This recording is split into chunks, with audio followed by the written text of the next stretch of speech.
I'm honoured to be here today with musical master Mika. He's here from London. Hi. And he's come to Beijing for the first stop of his Beijing Shenzhen tour here. And Hangzhou. And Hangzhou as well, yes. We're doing a festival by the lake, which is amazing. It's a lovely lake, by the way. I've been there. I've had tea in one of those little boats. And when I remember from Hangzhou, there was this amazing thing. All the people from the Beijing opera and the traditional opera house because they train there, they used to practice along the lake, and you used to sit in these boats and hear people singing. Yes. Unbelievable. I hope it's still like that. Well, you probably won't be able to hear them because I'll be playing. Absolutely fine, I'm sure that's what people are there for. You don't get that in London either anytime. But you know, your fan base in China is absolutely massive. And as Blued, we are the world's largest gay social app with over 15 million users worldwide, 12 million of them here, 3 million externally. I know they're all very excited that you've finally come to Beijing. Their question is, why is it taking you so long to come to this part of the world? Good question. A massive question, actually. I think, well, there's the not truthful answer, and then there's the truthful answer. Which one would you like? Somewhere in the middle. No, I'll give you both. I've wanted to come here for ages. I've actually been to China, this is my 10th trip to Beijing. 3 of my sisters lived here. 2 went to Beishida, and one of them went to fashion art school here, actually. So they're all fluent in Mandarin. I studied Mandarin for 9 years. I'm pitiful. I'm one of the worst Mandarin speakers you've ever heard. But I tried. And I've wanted to come here for years, since my first album. The truth is that when you're doing these kind of tours, you need a couple of linchpin shows. And now that I've been able to kind of really build up my touring numbers in like Korea and in Japan and stuff, it's really helped me be able now to use those as platforms to come over and do shows in mainland China. So hopefully this is the first of many, because this has been really on my mind for a very, very long time, and I've seen how so many improbable songs for some reason connect over here in ways that I would never expect them to. So it's really a privilege to be able to play here, and also at the same time I'm really curious tonight to find out what the Chinese fans are like. How are they going to react? I arrived at the airport yesterday, and there were all these people, these fans that were at the airport waiting for me, and they had prepared all these gifts and flowers and billboards, and it's really touching. And they were all Chinese, and they were all in their late teens and 20s. And I just hope that my crowd tonight is going to be mostly Chinese. That's one thing I hope. I hope it's not overwhelmingly foreigners. I don't think it will be, because there's only one place I've ever played with a crowd that was half foreigners, and that was in Singapore. The rest of the world, I always played a local audience. Yeah. I do know that your fan base here is massive, so I think that your wish will be fulfilled with probably about a 90%, 10% split there with 90% local is exactly perfect. Wonderful. So music crosses all boundaries. You say you were surprised that some of the songs have caught on here. Why is that? Why do you think that the Chinese wouldn't necessarily connect with what you're giving them? I don't think it's that they won't connect.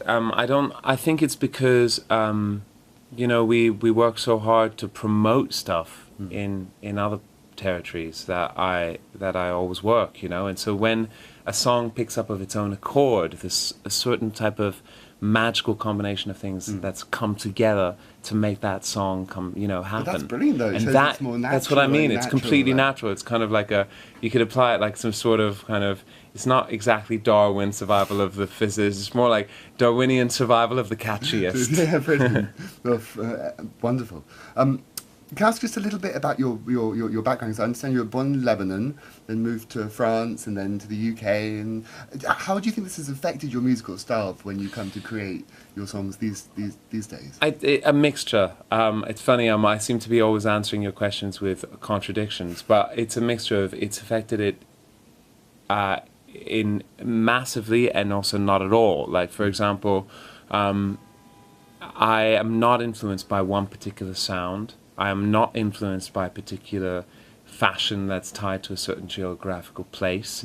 And I'm, as a result, and I've come from all these different places, I've built my own identity through my music and through my aesthetic and through my drawings, my stage shows, through the things that I want to communicate. Even as the way that I speak, I've built that by the subject matters that I approach in my songs then also I am able to approach them when I'm having conversations. Everything for me goes through songs first, and then finds its way into reality.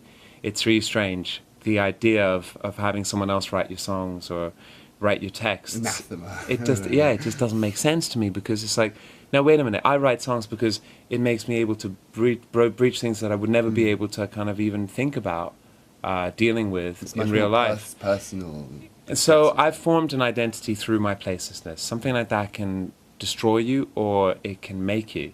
It's funny looking at today, like I'm part of an ever-growing generation, or a number of people that are increasingly placeless. And I think that there's an enormous freedom that comes with that, a kind of a cultural identity that is much more autonomous than people who are tied down to one particular place. Wonderful. That's an excellent answer. Thank you for that. Moving on to something which is more towards Blued, because as I say, we are the world's biggest, I might add there, gay social app. And as an openly LGBT artist yourself, you are obviously going to be an inspirational for all LGBT youth. But I'm full of contradictions as well. You're full of contradictions as well? Yeah, of course. I mean, I'm open with my sexuality. However, it took me quite a while to get there, and I suffered a lot of pressure and discrimination, even from people who refused the fact that I was taking my own time and I was going to deal with my own sexuality in my own time. You know, it's only recently that I felt like my life was under control enough in order to truly be positive about my own sexuality, to be constructive with it. So I've taken my time. So in a way, it's 100% part of who I am and part of my life, and I have no qualms about it or talking about it. I find it, you know, sexuality is an essential part of identity, and it's really fascinating.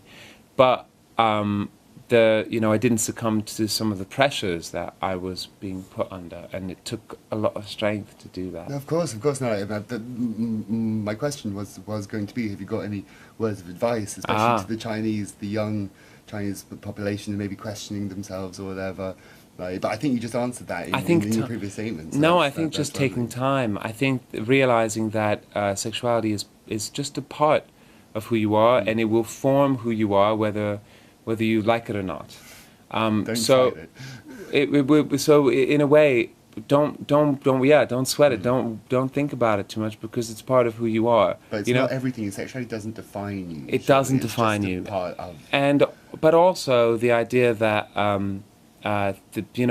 if I was sitting there and I could say one thing to the 14-year-old version of myself, it's like, zoom out. You're not going to be 14 for the rest of your life. It seems like it at the time, though. Things will change. Right. The landscape changes. Your life will change. The things you think are unbreachable or unspeakable or unacceptable at a certain point in your life will become far more acceptable later on. They will. It's Sod's law. It's the way that it goes. As long as you were truly constructive and you don't let it destroy you. Use oppression if you're suffering it, or use marginalization to develop your own colors in your own way, to procure your difference, because that will be your single most valuable currency that you will have to use to build your life later on. What doesn't kill you makes you stronger. Yeah, what doesn't kill you makes you stronger. God, that song is awful. I had to go there. So just staying on to that topic, Ireland, obviously the Republic of Ireland just passed an overwhelming majority to legalise gay marriage. Yes. And I believe in the UK, apart from Northern Ireland, it's legal all of there. So obviously we come from a culture where it's more or less accepted here. Do you see this trend continuing into the future? And do you think it would be easier for openly LGBT artists as the years go on? I think it's already, I think it depends. Well, firstly, it's really interesting because, yes, I think the trend of, there's two things. There's the question of gay marriage, I think, and the equal rights. It's only going to go more in that direction. Oh, wonderful. 100%. It's only going to go more in that direction. That said, it's going to take a lot more time in some places than others. This conversation that we are having right here in Beijing is a privilege, because there are some countries in the world, in Africa and stuff, where this conversation would not be allowed to happen. First, so it's all relative. At the same time, I think that there's one basic rule, and that is that tolerance breeds success. Socially and economically, when you allow people to invest in each other, when you invest in people, no matter who they are, how different they are to you, it will make a better society, it will make a more prosperous society, and one that functions more as a society with an identity. It's funny because by protecting difference, you group people together more. And that will win over everything. And I am fundamentally hopeful in that regard, and that's certainly what I hope and I think will happen in the future. It's just a question of time. As far as things being easier for artists, I don't know. I don't know if things are that hard now in countries where we're able to have this conversation. I don't think there are Many barriers and boundaries as there were before. We are running out of time though, and I'm getting looks from over there, I'm afraid. So this is a wonderful conversation if we could continue it later.